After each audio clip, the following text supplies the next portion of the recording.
Hi everybody, Colin Fragar, CEO of Council Approval Group, would love to share with you one of my favorite types of property investment, and that is a dual occupancy. And specifically, I want to answer the common question, what is a dual occupancy home, or what is a dual occupancy?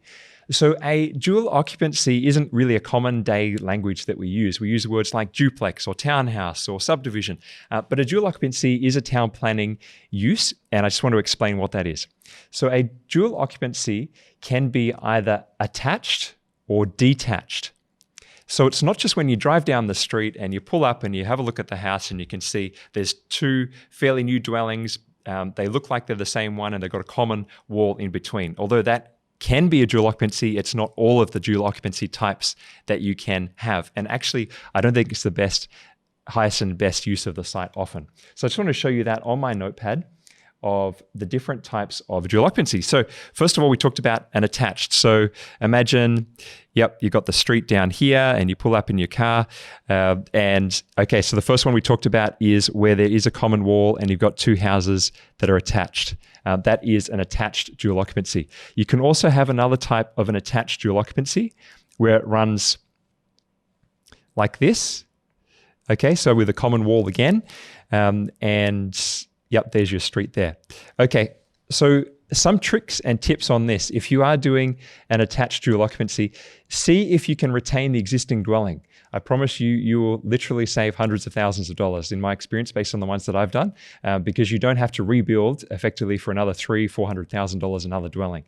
So if you can keep an existing dwelling, here is a trick that I often do with attached dual occupancies. And I've done this for thousands of clients, including for myself.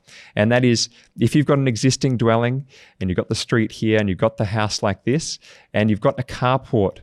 So often the carport is like this. You remove the carport, you put it behind, and often you can attach, depending on the local government area that you're in, you can attach a carport, and that becomes an attached dual occupancy. So you don't need that common wall. If you want a little bit more separation, you have the cars coming and going from there. So that is attached dual occupancies. Okay, second question.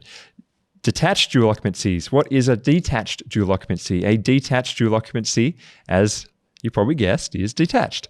So I like this one for other reasons, which we'll go into in other videos, so please make sure you watch them, particularly dual occupancy subdivision. We've got some great videos on that.